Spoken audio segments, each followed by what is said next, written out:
여러분, 안녕하십니까? 오늘 밤은 유난히 바람이 차갑게 부네요. 이럴 때는 따뜻한 아랫목에 누워 옛날 이야기 한 자락 듣는 게 제 맛 아니겠습니까? 오늘 제가 풀어볼 이야기는 저 북쪽 강원도 깊은 산골에서 전해 내려오는 참으로 기이하면서도 가슴 뭉클한 이야기랍니다. 이야기는 한겨울, 그것도 눈보라가 몰아치던 날 밤부터 시작됩니다. 산속 오두막에서 들려오는 가느다란 울음소리. 그 울음소리의 주인공은 눈 속에 파묻혀 죽어가던 새끼 짐승 한 마리였지요. 그리고 그 짐승을 발견한 건 세상에 홀로 남겨진 한 소년이었답니다. 자, 그럼 이제부터 그 이야기 속으로 천천히 들어가 볼까요? 때는 지금으로부터 100여 년도 더 된 옛날 조선 마렵의 일입니다. 강원도 산골 마을에 삼돌이라는 소년이 살고 있었지요. 나이는 겨우 13살. 아직 어린 나이였지만 이 아이는 이미 세상의 쓴맛을 다 본 아이였습니다. 삼돌이는 2해 전 겨울 하루아침에 부모님을 잃었거든요. 어머니는 산에 나무를 하러 갔다가 그만 낭떠러지에서 발을 헛디뎌 돌아가셨고, 아버지는 그 충격으로 병을 얻어 석 달을 넘기지 못하고 세상을 떠나셨지요. 그날 이후로 삼돌이는 마을에서 가장 가난한 아이가 되었습니다. 부모님이 남긴 건 산비탈에 걸터 앉은 작은 오두막 한 채와 손바닥만 한 텃밭이 전부였으니까요. 13살 아이가 혼자 살아간다는 게 어디 쉬운 일이겠습니까? 삼돌이는 산에서 나무를 해다 팔고 남의 집 심부름을 하며 근근히 살아갔습니다. 배가 고파도 참고 추워도 견뎠지요. 그래도 이 아이는 씩씩했답니다. 아버지가 늘 하시던 말씀이 있었거든요. 삼돌아, 사람은 어떤 처지에 있어도 바르게 살아야 한다. 남에게 피해를 주지 말고 어려운 이웃을 보면 도울 수 있는 만큼 도와라. 삼돌이는 그 말씀을 가슴에 새기고 살았습니다. 그해 섣달금음 마을 사람들은 모두 집집마다 떡을 쪄서 새해를 준비하느라 분주했지요. 삼돌이도 품을 팔아 겨우 쌀 한 되를 얻어 죽을 쑤어 먹고 있었습니다. 그때였어요. 밖에서 갑자기 눈보라가 몰아치기 시작했지요. 휘익, 휘잉. 바람 소리가 귀신 우는 소리처럼 섬뜩했습니다. 삼돌이는 문틈으로 새어 들어오는 찬바람을 막으려고 헌 옷가지를 구겨 넣었지요. 그런데 말입니다. 바람 소리 사이로 이상한 소리가 들려왔어요. 끼, 끼. 처음엔 바람 소리인 줄 알았습니다. 하지만 귀를 기울이니 분명 생명체의 울음소리였어요. 그것도 아주 가느다란, 금방이라도 끊어질 것 같은 소리. 삼돌이는 잠옷 위에 누더기 두루마기를 걸치고 밖으로 나갔습니다. 눈발이 얼굴을 따갑게 때렸지요. 소리가 나는 쪽을 향해 걸어가니 오두막에서 10여 걸음 떨어진 곳에 눈더미가 보였습니다. 삼돌이가 눈을 헤쳐내자 그 속에 새끼 짐승 한 마리가 파묻혀 있었어요. 온몸이 새하얗고 털이 곱슬곱슬한 게 마치 강아지 같았습니다. 아니, 아마 강아지였을 겁니다. 누가 버린 건지 길을 잃은 건지 알 수 없었지만 이대로 두면 얼어 죽을 게 분명했지요. 이런 가엾게도 삼돌이는 새끼를 품에 안았습니다. 차디찬 몸뚱이가 그대마 얼음덩이 같았어요. 삼돌이는 황급히 집으로 돌아와 아궁이 가까이에 새끼를 눕혔습니다. 그리고 자기가 입던 누더기 이불로 감싸주었지요. 한참을 이러고 있으니 새끼의 몸에서 조금씩 온기가 돌아왔습니다. 까만 눈을 가늘게 뜨더니 삼돌이를 올려다보는 게 아니겠습니까? 그 눈빛이 참 묘했답니다. 어린 짐승의 눈이라기엔 너무나 깊고 맑았거든요. 배고프지? 잠깐만 기다려. 삼돌이는 자기가 먹으려던 죽을 시켜서 새끼에게 먹였습니다. 새끼는 처음엔 먹는 둥 마는 둥 하다가 차츰 기운을 차리더니 죽을 다 비웠어요. 그제야 안심이 됐는지 작은 꼬리를 살랑살랑 흔들었지요. 허허, 내가 고맙다는 거냐? 삼돌이는 그날 밤 새끼를 안고 잤습니다. 오랜만에 따뜻했어요. 부모님이 돌아가신 뒤로 늘 혼자였는데 이렇게 작은 생명이라도 곁에 있으니 마음이 든든했답니다. 새해가 밝았습니다. 삼돌이는 새끼에게 이름을 지어주기로 했지요. 내 털이 이렇게 하얗고 고우니 백이라고 부르면 어떻겠냐?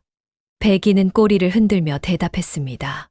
마치 좋다는 듯이 말이에요. 그날부터 삼돌이와 백이의 생활이 시작되었습니다. 삼돌이는 품을 팔러 나갈 때도 백이를 데리고 다녔어요.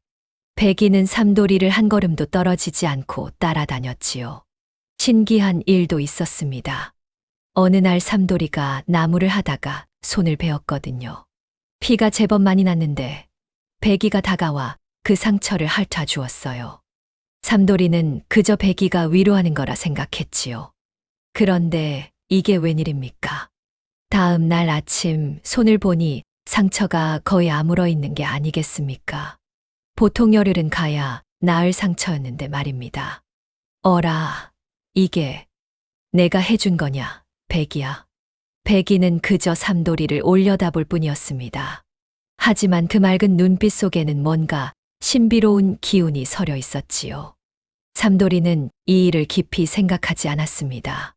다만 백이가 자기에게는 하늘이 내려준 소중한 식구라는 걸 깨달았을 뿐이지요. 그렇게 삼돌이와 백이는 서로를 의지하며 살아갔답니다. 가난했지만 외롭지 않았고 힘들었지만 행복했지요. 자, 이렇게 둘의 인연이 시작되었습니다.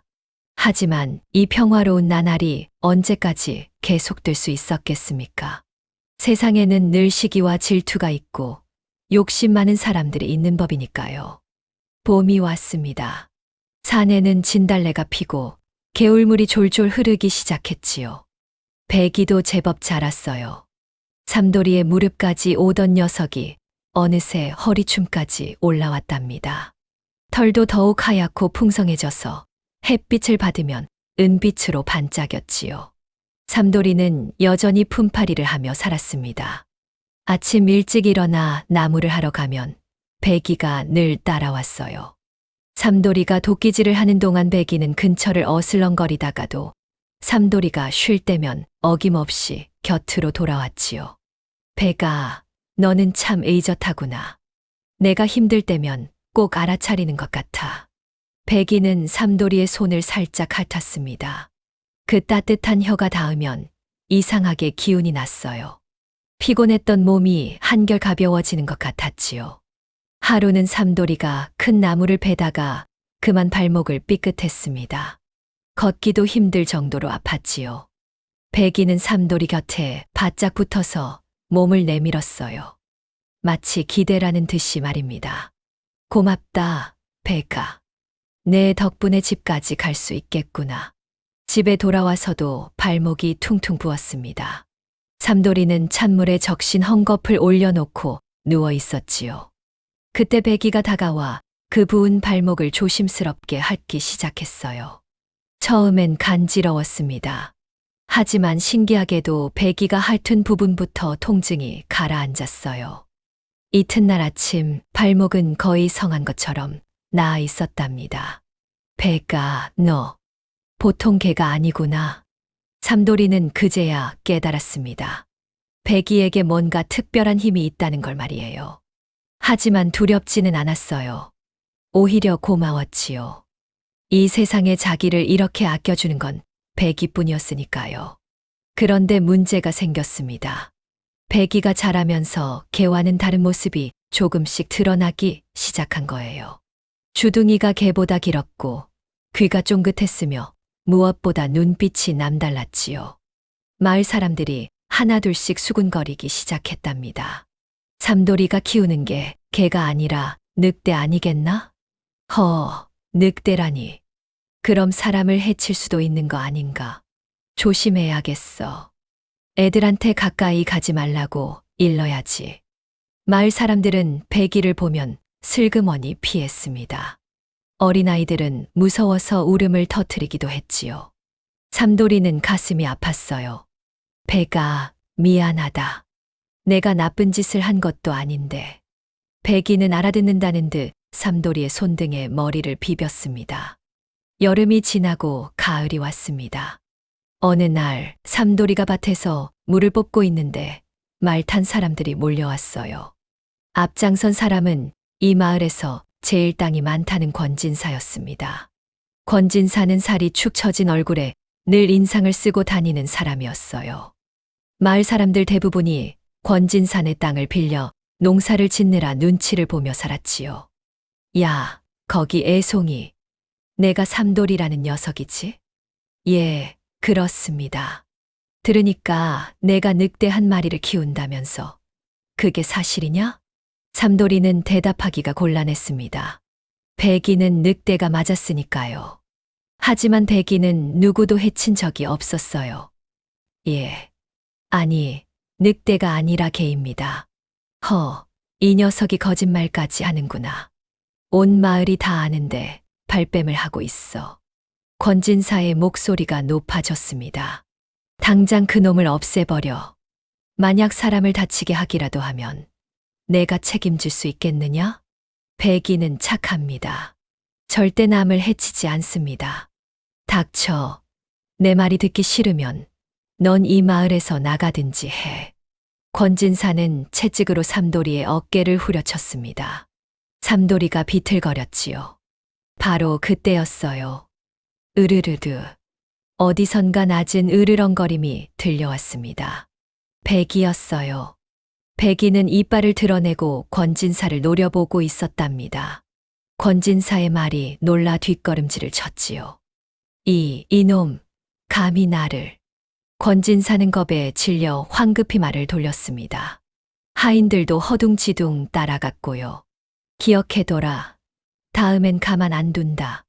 권진사는 그렇게 고함을 지르며 사라졌습니다. 삼돌이는 백이를 꼭 안았어요. 백아, 고맙다. 내가 날 지켜줬구나. 하지만 마음 한구석이 무거웠습니다. 이제 마을 사람들은 백이를 더욱 두려워할 게 분명했거든요. 과연 그날부터 마을 분위기가 싸늘해졌습니다. 아무도 삼돌이에게 일을 시키지 않았어요. 길에서 마주쳐도 고개를 돌렸지요. 삼돌이와 백이는 점점 외톨이가 되어갔답니다. 보름달이 뜬 밤이었습니다. 달빛이 유난히 밝았어요. 삼돌이는 마루에 앉아 달을 바라보고 있었지요. 백이도 옆에 앉아 있었습니다. 그런데 이상했어요. 백이가 자꾸만 하늘을 쳐다보는 거예요. 귀를 쫑긋 세우고 뭔가에 홀린 듯한 표정이었지요. 백아, 무슨 소리라도 들리니? 백이는 대답 대신 천천히 일어섰습니다. 그리고 마당 한가운데로 걸어 나갔어요. 어디 가니? 삼돌이가 따라가려 하자 백이는 고개를 돌려 삼돌이를 바라봤습니다. 그 눈빛이 참 슬펐어요. 마치 이별을 고하는 것 같았지요. 백아, 설마. 백이는 고개를 들어 하늘을 향했습니다. 그리고 길게, 아주 길게 울음을 터뜨렸지요. 아우. 그 소리는 애절했습니다. 산을 울리고 계곡을 울렸어요. 달빛 아래서 백이의 하얀 털이 은빛으로 빛났답니다. 삼돌이는 알았습니다. 백이가 떠나려 한다는 걸 말이에요. 백아, 가지마. 우리 둘이 어디 먼데 가서 살면 안 될까? 백이는 삼돌이에게 다가와 마지막으로 손을 핥았습니다. 그리고는 돌아서서 달빛을 따라 걸어갔어요. 산 쪽으로 점점 멀어져 갔지요. 백아. 삼돌이가 울부짖었지만 백이는 돌아보지 않았습니다. 다만 한 번 더 저 멀리서 긴 울음을 남겼을 뿐이지요. 그날 밤 삼돌이는 혼자 마당에 주저앉아 새벽까지 울었답니다. 세상에서 유일하게 자기를 아껴주던 존재가 떠나버렸으니까요. 하지만 이건 끝이 아니었습니다. 백이는 떠났지만 둘의 인연은 끝나지 않았어요. 운명의 실은 언제나 보이지 않는 곳에서 이어져 있는 법이니까요. 세월이 흘렀습니다. 한 해, 두 해, 어느덧 10해가 지났지요. 삼돌이는 이제 23세 청년이 되어 있었습니다. 키도 훌쩍 자라고 산에서 나무를 하며 단련된 몸은 제법 건장했어요. 얼굴도 그을렸지만 눈만은 여전히 맑았답니다.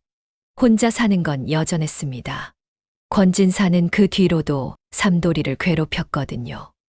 마을 사람들에게 일을 주지 못하게 방해하고 삼돌이가 시장에 나무를 팔러 가면 트집을 잡아 쫓아내곤 했지요. 하지만 삼돌이는 굽히지 않았어요. 묵묵히 자기 길을 갔답니다. 삼돌이에게는 습관이 하나 생겼습니다. 매일 저녁 집 뒤편 작은 언덕에 올라가 돌탑을 쌓는 것이었지요. 돌멩이 하나를 주워 올려놓으며 삼돌이는 늘 같은 소원을 빌었습니다. 배가 어디 있니? 잘 지내고 있니? 언젠가 다시 만날 수 있을까? 돌탑은 이제 어른 키만큼 높이 쌓여 있었어요. 10년 동안 매일같이 쌓은 흔적이었지요. 마을 사람들은 삼돌이를 이상하게 여겼습니다. 저 사람, 아직도 그 늑대를 잊지 못하나 봐. 허허, 짐승이 사람 마음을 알기나 하겠나. 하지만 삼돌이는 개의치 않았습니다. 백이는 단순한 짐승이 아니었거든요. 세상에서 유일하게 자기를 진심으로 아껴준 존재였으니까요. 그해 겨울이 시작되던 어느 날이었습니다. 삼돌이는 여느 때처럼 산에서 나무를 하고 있었어요. 해가 기울어 돌아가려는데 갑자기 가슴 한쪽이 아려왔습니다. 뭐지? 이 느낌은 설명할 수 없는 감정이었어요. 슬픔도 아니고 아픔도 아니었지요. 누군가 자기를 부르는 것 같은 그런 느낌이랄까요. 삼돌이는 도끼를 내려놓고 가슴에 손을 얹었습니다. 누구지? 누가 나를? 그 순간 바람이 불어왔습니다. 차가운 겨울바람이었지만 이상하게도 따뜻하게 느껴졌어요. 삼돌이는 급히 짐을 챙겨 집으로 향했지요. 집에 가까워질수록 가슴이 더 세차게 뛰었습니다. 뭔가 중요한 일이 일어날 것 같은 예감. 삼돌이는 걸음을 재촉했어요. 오두막이 보이는 언덕에 이르렀을 때였습니다. 집 앞 눈밭에 뭔가 쓰러져 있는 게 보였어요. 사람이었습니다. 여인의 모습이었지요. 저게 뭐지? 삼돌이는 달려갔습니다. 여인은 눈 속에 쓰러져 있었어요. 온몸이 눈에 젖어 있고 입술은 파랗게 질려 있었지요. 하얀 저고리에 검은 치마를 입었는데 옷이 너무 얇았어요. 신발도 신지 않은 맨발이었답니다. 아니, 이런. 삼돌이는 여인을 안아 올렸습니다. 몸이 얼음장처럼 차가웠어요. 황급히 집으로 들어가 아궁이에 불을 지폈지요. 그리고 여인을 이불로 감싸며 온기를 되찾게 했습니다. 한참을 그렇게 있었을까요? 여인이 희미하게 눈을 떴어요. 그런데 삼돌이는 그 눈을 보는 순간 심장이 멎는 줄 알았답니다. 이 눈빛. 설마 맑고 깊은 눈빛. 어디선가 본 듯한 눈빛이었어요. 삼돌이는 떨리는 손으로 여인의 머리카락을 쓸어 올렸습니다. 그러자 목덜미에 작은 점 하나가 보였지요. 초승달 모양의 점이었습니다. 삼돌이는 기억했어요. 백이의 목에도 똑같은 점이 있었다는 걸 말이에요. 새끼 때는 몰랐는데 자라면서 하얀 털 사이로 희미하게 보이던 검은 점. 삼돌이는 그걸 초승달 같다며 귀여워했었지요. 백이니? 여인은 대답하지 않았습니다. 그저 눈을 감았다 떴을 뿐이에요. 의식이 온전히 돌아오지 않은 모양이었지요. 삼돌이는 밤새 여인을 돌봤습니다. 따뜻한 죽을 쑤어 먹이고 젖은 옷을 갈아입혔어요. 여인의 발을 보니 가시에 찔리고 돌에 긁힌 상처투성이었답니다. 삼돌이는 정성껏 상처를 씻어주고 헝겊으로 감싸주었지요. 새벽녘이 되자 여인이 완전히 깨어났습니다. 눈을 뜨더니 천천히 주위를 둘러봤어요. 그리고 삼돌이를 발견하고는 놀란 듯 몸을 움츠렸지요. 괜찮습니다. 무서워하지 마십시오. 저는 이 집 주인 삼돌이라 합니다. 여인은 삼돌이를 가만히 바라봤습니다. 한참을 그렇게 있다가 조심스럽게 입을 열었어요. 여기가 어디죠? 강원도 산골 마을입니다. 당신이 우리 집 앞에 쓰러져 있기에 구해왔습니다. 제가 쓰러져 있었다고요? 여인은 기억이 나지 않는다는 표정이었습니다. 고개를 저으며 이마를 짚었지요. 어디서 오셨습니까? 가족은 어디 계십니까? 모르겠어요. 아무것도 기억이 나지 않습니다. 여인의 눈에 두려움이 어렸습니다. 삼돌이는 천천히 말했어요. 괜찮습니다. 기억은 차차 돌아올 겁니다. 우선은 몸을 추스르십시오. 여인은 고개를 끄덕였습니다. 그리고 삼돌이를 다시 한번 바라봤어요. 그 눈빛 속에 뭔가 알 수 없는 감정이 스쳐 지나갔답니다. 삼돌이는 확신했습니다. 이 여인이 백이라는 걸 말이에요. 어떻게 사람이 되었는지는 알 수 없었지만 그 눈빛과 목의 점이 거짓말을 하지 않았거든요. 하지만 여인이 기억을 못하는 척하는 데는 이유가 있을 거라 생각했어요.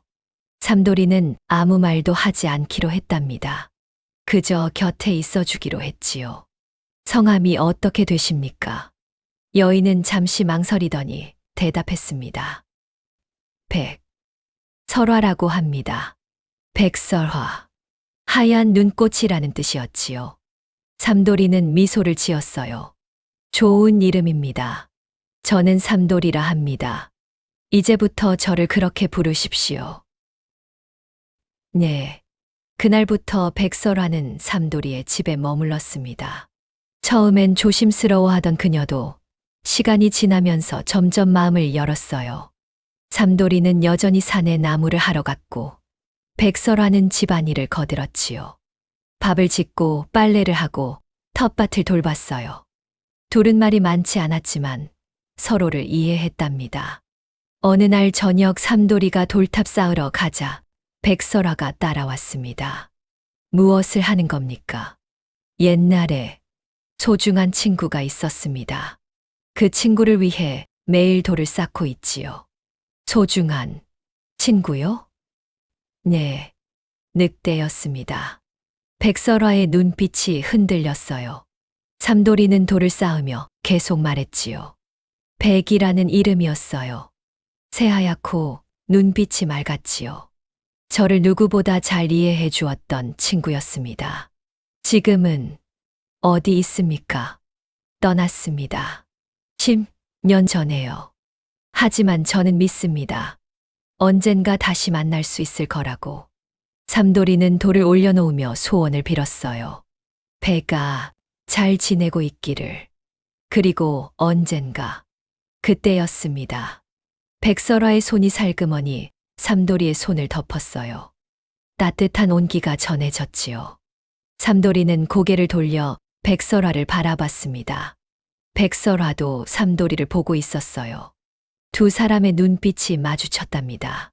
그 순간 말은 필요 없었습니다. 서로가 서로를 알고 있다는 걸 둘 다 느끼고 있었으니까요. 달이 차고 기울기를 2번 했습니다. 백설화가 삼돌이의 집에 온 지 2달째 되던 때였지요. 두 사람은 부부처럼 살았습니다. 아침이면 삼돌이가 산에 나무를 하러 가고 백설화는 집을 돌봤어요. 저녁이면 함께 둘러앉아 소박한 저녁을 먹었지요. 말은 많지 않았지만 그 침묵이 편안했답니다. 이상한 일도 있었어요. 삼돌이가 산에서 일하다 다치면 어김없이 백설화가 알아차렸거든요. 삼돌이가 집에 돌아오기도 전에 약초를 다려놓거나 붕대를 준비해 두곤 했지요. 어떻게 아셨습니까? 제가 다친 거요. 그냥 느껴졌어요. 가슴이 아파서요. 백설화는 그렇게 대답하며 삼돌이의 상처에 약초를 발라주었습니다. 그녀의 손길이 닿으면 신기하게도 통증이 가라앉곤 했어요. 마을 사람들은 또 수군거리기 시작했습니다. 삼돌이 집에 여자가 들어왔다던데 어디서 온 여자인지도 모른다지 뭔가. 그 나이에 혼자 사는 총각집의 여자라니 말이 되나. 하지만 두 사람은 신경 쓰지 않았어요. 세상의 눈총보다 서로가 더 소중했으니까요. 어느 날 밤 보름달이 떠올랐습니다. 삼돌이는 마루에 앉아 달을 바라보고 있었어요. 백설화도 나와 곁에 앉았지요. 달이 참 밝습니다. 그렇습니다. 삼돌이 씨. 예. 제가 사실은 백설화가 무언가 말하려다 멈췄습니다. 삼돌이는 그녀의 손을 가만히 잡았어요. 아십니까? 예, 저도 압니다. 삼돌이의 목소리가 떨렸습니다. 당신이 누군지, 아니, 무엇인지도 알고 있습니다. 백설화는 움찔했어요. 하지만 손을 빼지 않았지요. 언제부터요? 처음부터요. 그 눈빛을 제가 어찌 잊겠습니까? 삼돌이는 백설화의 목을 가리켰습니다. 그리고 이 초승달 점도요. 백이, 그대는 백이 아니요?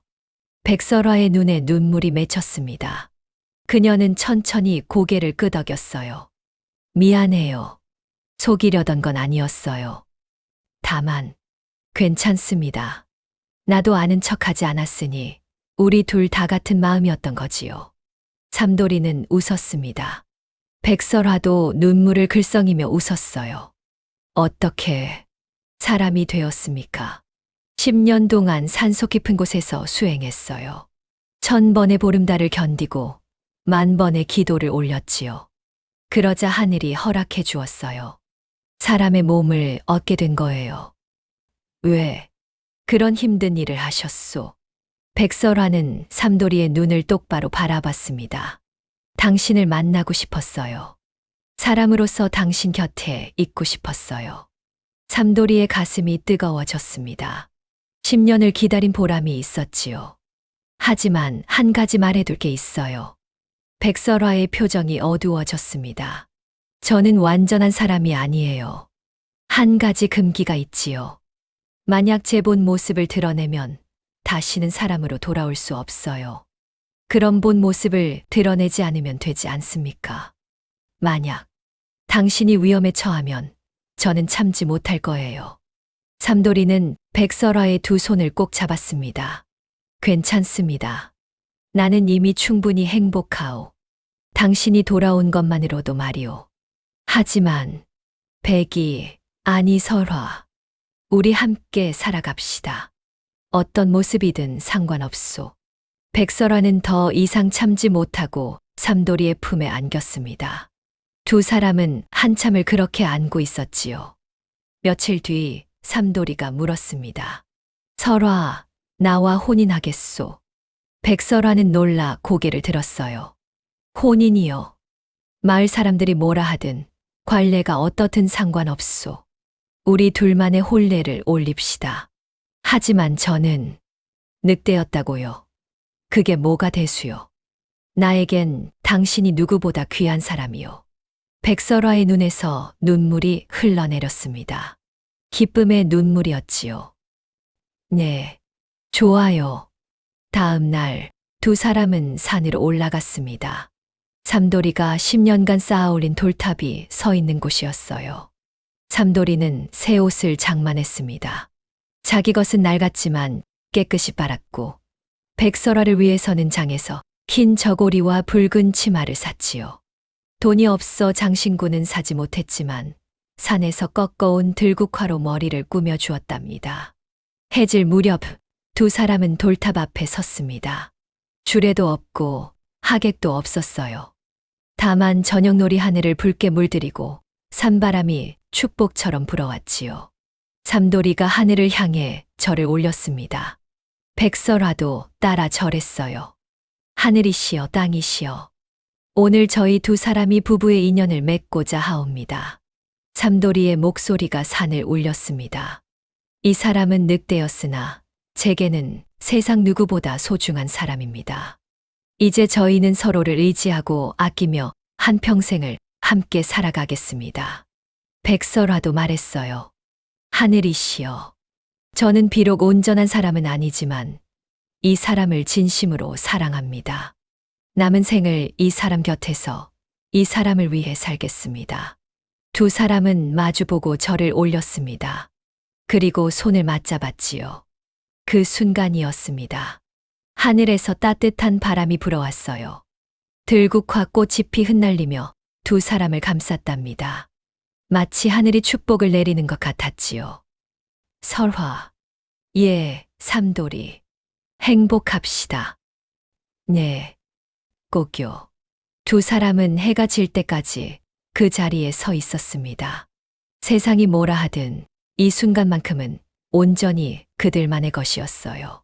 집으로 돌아온 밤, 삼돌이는 백설아를 위해 특별한 선물을 준비했습니다. 어머니가 남긴 은비녀였어요.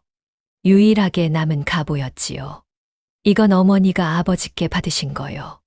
이제 당신께 드리고 싶소. 백설아는 비녀를 받아들며 울었습니다. 고마워요. 정말 고마워요. 그날 밤 두 사람은 비록 초라한 오두막이었지만 세상 어디보다 따뜻한 보금자리를 만들었답니다. 다음 날부터 두 사람은 진짜 부부처럼 살았어요. 함께 밭을 일구고 함께 밥을 먹고 함께 잠들었지요. 가난했지만 행복했습니다. 서로가 있어 외롭지 않았거든요. 하지만 이 평화가 오래가지는 못했습니다. 세상에는 늘 남의 행복을 시샘하는 사람들이 있는 법이니까요. 그리고 그 욕심 많은 사람이 다시 한번 이들 앞에 나타나게 됩니다. 행복한 나날은 석 달을 채 가지 못했습니다. 봄이 한창이던 어느 날, 삼돌이는 산에서 나무를 하고 있었어요. 장에 내다 팔 나무를 준비하느라 여느 때보다 분주했지요. 백설아는 집에서 밭일을 하고 있었고요. 해가 중천에 떠올랐을 무렵 말발굽 소리가 들려왔습니다. 여러 명이 탄 것 같았어요. 백설아가 고개를 들어보니 권진사가 하인 대여 선명을 거느리고 오고 있었답니다. 이 집에 누가 사오? 권진사의 목소리는 여전히 거만했습니다. 백설아는 일어나 다가갔지요. 무슨 일로 오셨습니까? 권진사는 백설아를 보자 눈빛이 변했어요. 탐욕스러운 빛이 돌았지요. 호, 삼돌이 그놈이 이런 색시를 얻었단 말이냐? 어디서 온 여자요? 그건 상관하실 일이 아닙니다. 돌아가시지요. 백설아의 목소리는 차가웠습니다. 권진사는 코웃음을 쳤어요. 허허, 버릇없기는. 좋아, 삼돌이 그놈 어디 갔소? 산에 나무하러 가셨습니다. 그래, 그럼 잘 됐군. 그놈한테 전하시오. 내일 당장 나를 찾아오라고. 무슨 일인데요? 알 것 없소. 그냥 오라 하면 오는 거요. 권진사는 말을 돌려 떠났습니다. 하지만 가면서도 몇 번이나 뒤돌아보며 백설아를 훑어봤지요. 백설아는 불길한 예감이 들었어요. 저녁에 삼돌이가 돌아오자 백설아는 권진사가 다녀간 일을 말했습니다. 내일 찾아오래요? 무슨 일일까요? 글쎄요. 좋은 일은 아닐 겁니다. 삼돌이는 걱정스러웠지만 안 갈 수도 없는 노릇이었어요. 다음 날 아침 권진사 댁으로 향했지요. 권진사의 집은 마을에서 가장 컸습니다. 기와집의 담장도 높았어요. 삼돌이가 대문을 두드리자 하인이 나와 안으로 안내했지요. 사랑채에 앉아있던 권진사가 비웃듯 말했습니다. 왔구나, 삼돌아. 부르셨다기에 왔습니다. 그래, 아나. 삼돌이는 마루 끝에 조심스럽게 앉았어요. 권진사는 담뱃대를 빨며 말했지요. 내 색시, 참 고운 여자더구나.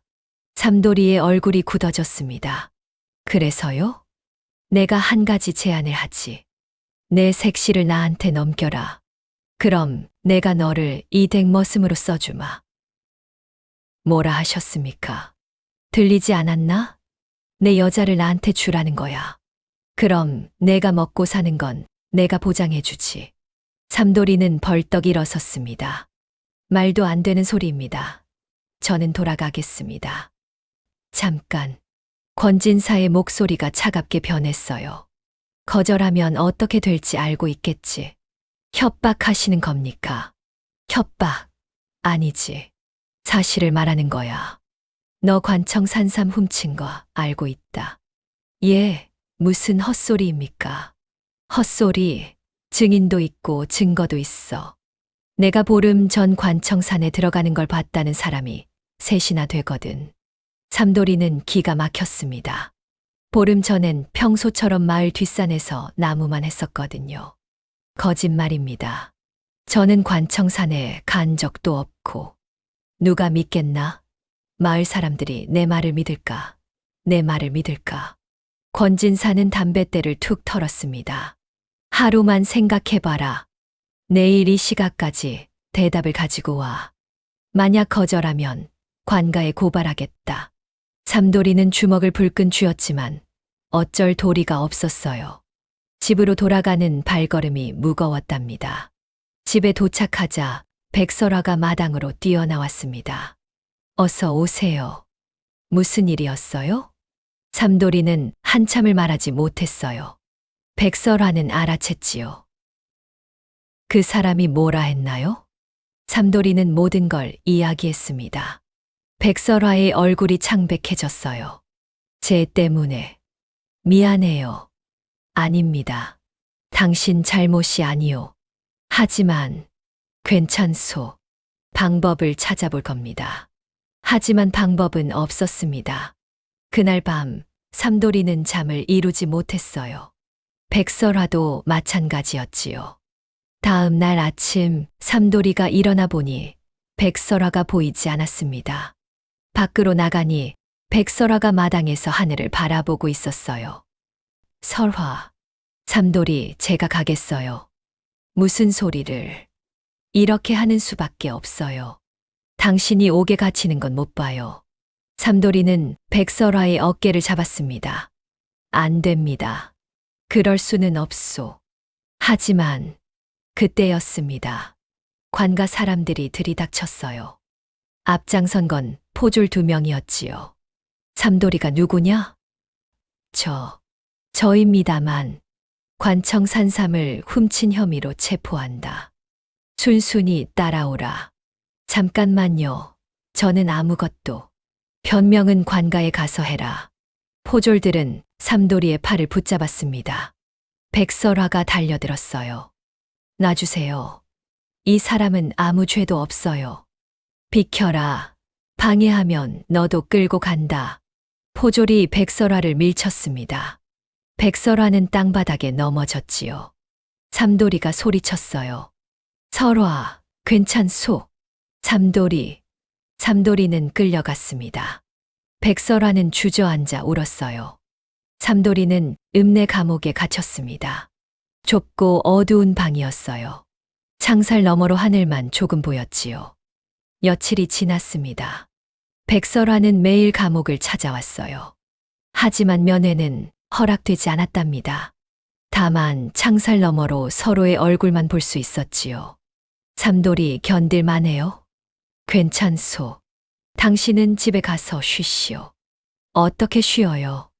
당신이 여기 있는데. 일주일째 되던 날 권진사가 나타났습니다. 혼자였어요. 삼돌아, 생각해봤나? 창살 너머로 삼돌이를 내려다보며 말했지요.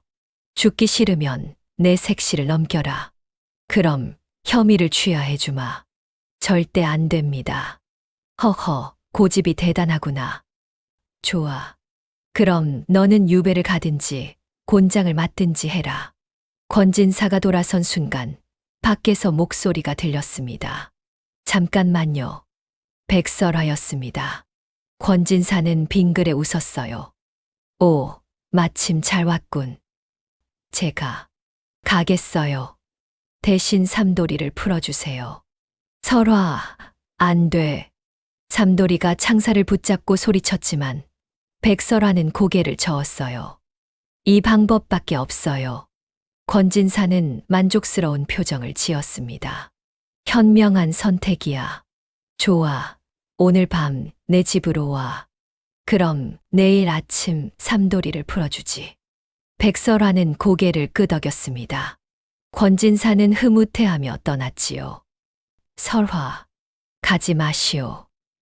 제발. 미안해요, 삼돌이. 당신을 위해서라면 저는 뭐든 할 수 있어요. 그날 밤 보름달이 떠올랐습니다. 백설아는 권진사의 집으로 향했어요. 하지만 사랑채가 아니라 뒤뜰로 갔지요. 권진사가 나타났습니다. 술에 취해 비틀거렸어요. 허허, 왔구나. 어디 이리 와봐. 그 전에 확인하고 싶어요. 정말 삼돌이를 풀어줄 거죠. 그럼 당연하지. 내가 약속을 어기겠나? 백설아는 권진사를 똑바로 바라봤습니다. 그 눈빛이 달빛을 받아 이상하게 빛났어요. 거짓말 마세요. 당신은 삼돌이를 풀어줄 생각이 없었죠. 뭐야? 내가 감히. 삼돌이 부모님도 당신이 죽였죠. 산에서 떨어진 게 아니었어요. 권진사의 얼굴이 굳어졌습니다.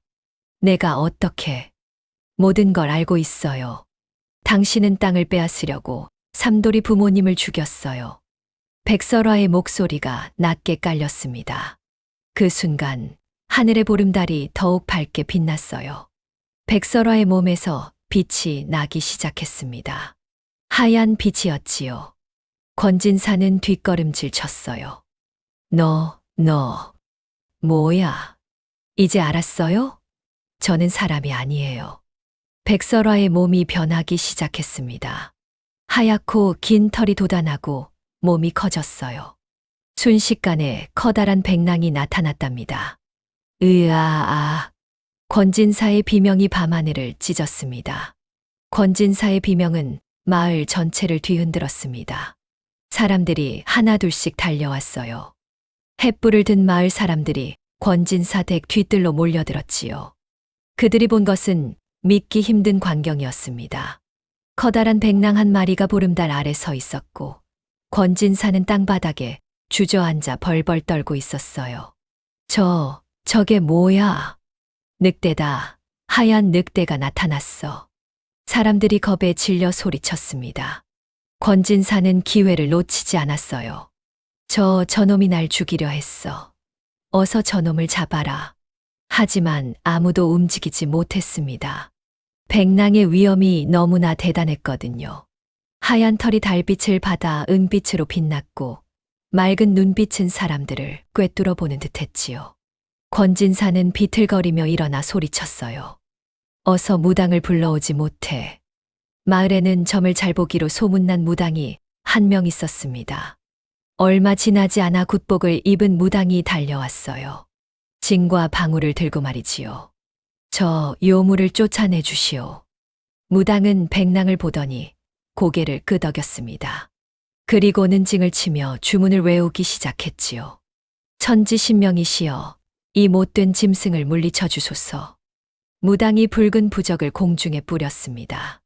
부적들이 불꽃처럼 타오르더니 백랑을 향해 날아갔어요.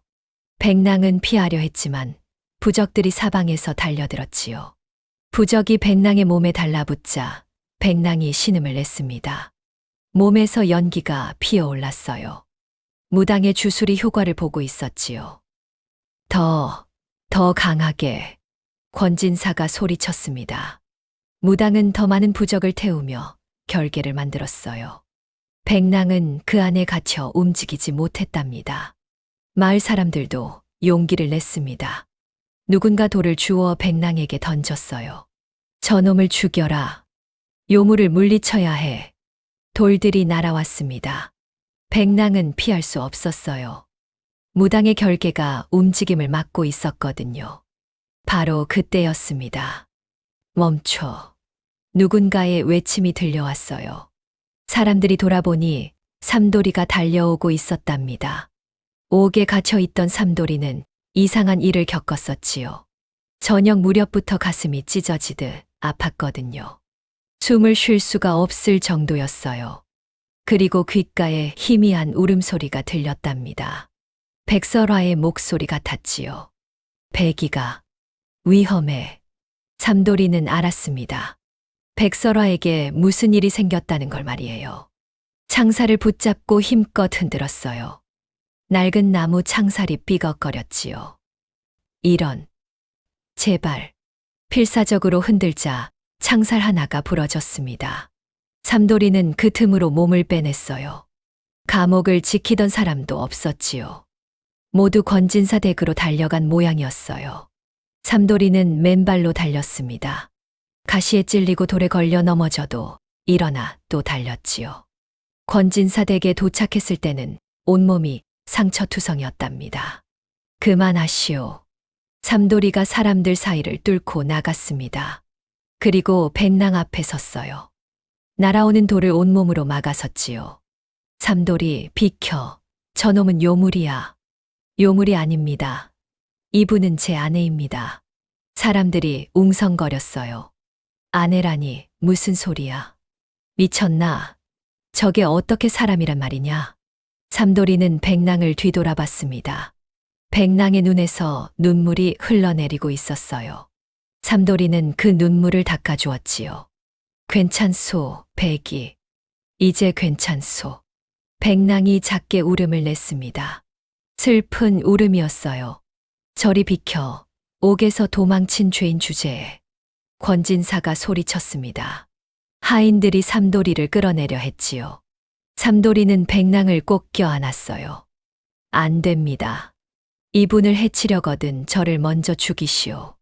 죽고 싶은 모양이구나. 좋아, 둘 다 죽여라. 하인들이 곤봉을 들고 다가왔습니다. 바로 그 순간이었어요. 아우.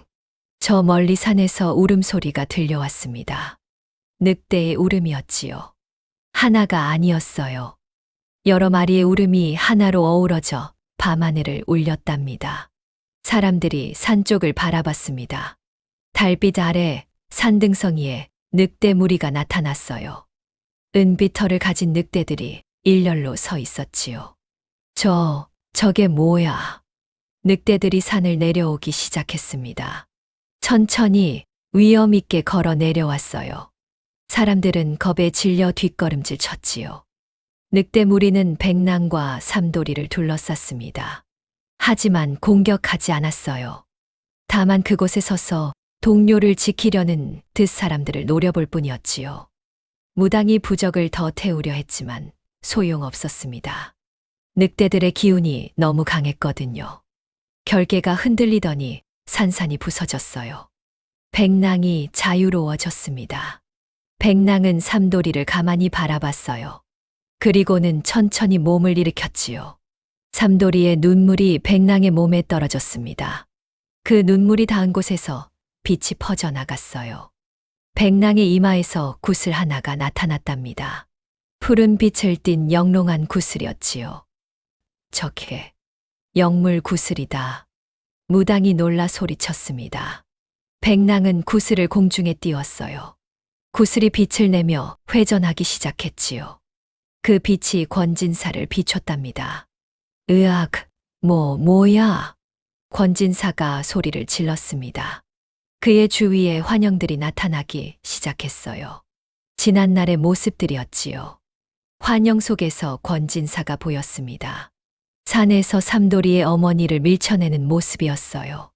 어머니는 낭떠러지로 떨어졌지요.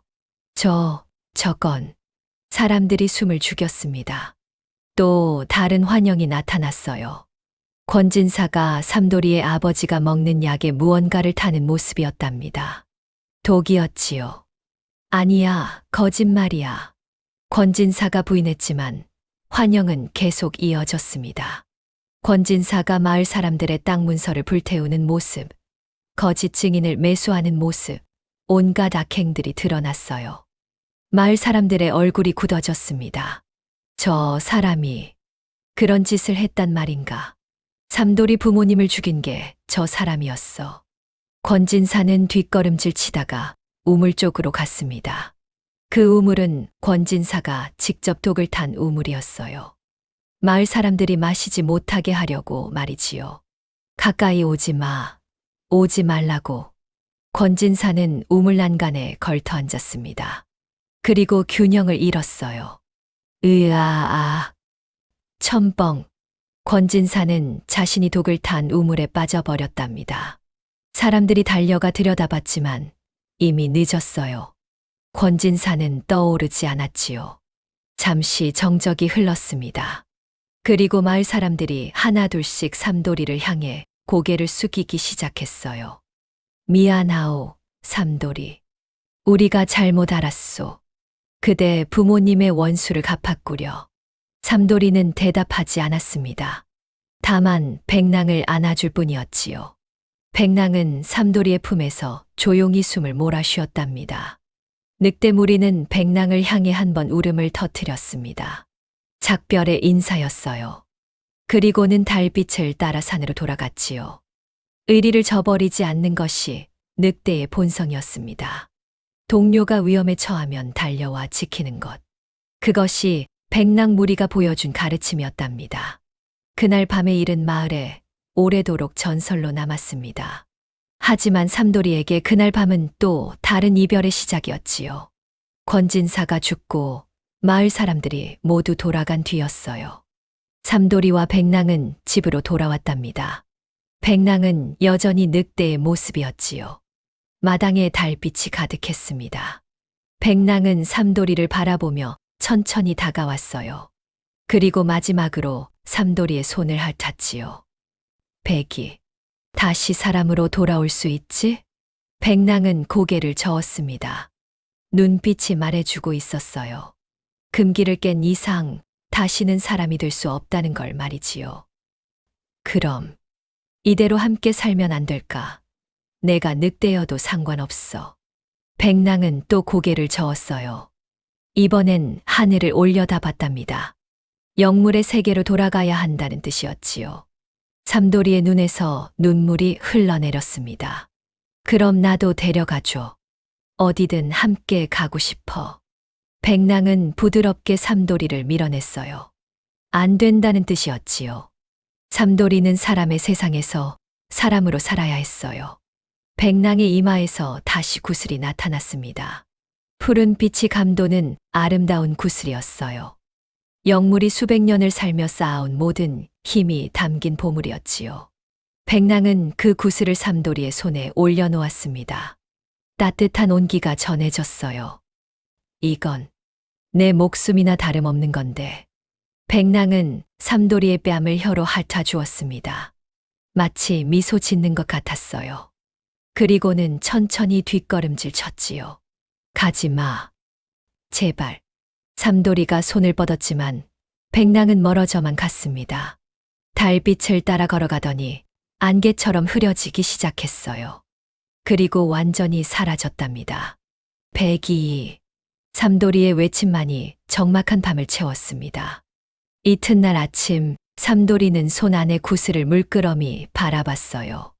구슬은 여전히 은은하게 빛나고 있었지요. 백이는 내가 이걸 잘 쓰기를 바랐을 거야.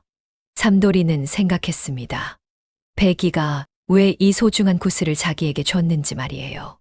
그건 백이가 못다한 일을 삼돌이가 대신하길 바라는 마음이었답니다. 그날부터 삼돌이는 마을 사람들을 돌보기 시작했습니다. 아픈 사람이 있으면 찾아가 구슬의 기운으로 병을 낫게 해주었어요.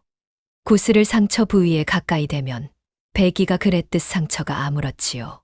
삼돌이가 신기한 보물을 가졌대. 백랑이 남긴 은혜라더군. 소문이 퍼졌습니다. 이웃 마을에서도 사람들이 찾아왔어요. 삼돌이는 누구든 거절하지 않았답니다. 가난한 이든 부자든 양반이든 상민이든 가리지 않고 도왔지요. 하지만 돈을 받지는 않았습니다. 다만 쌀 한 돼, 나물 한 줌이면 고마워했어요. 권진사 댁의 재산은 마을 사람들에게 나눠줬고 삼돌이는 여전히 작은 오두막에서 소박하게 살았답니다. 세월이 흘렀습니다. 1년, 2년, 10년, 20년. 삼돌이는 백이를 잊지 않았어요.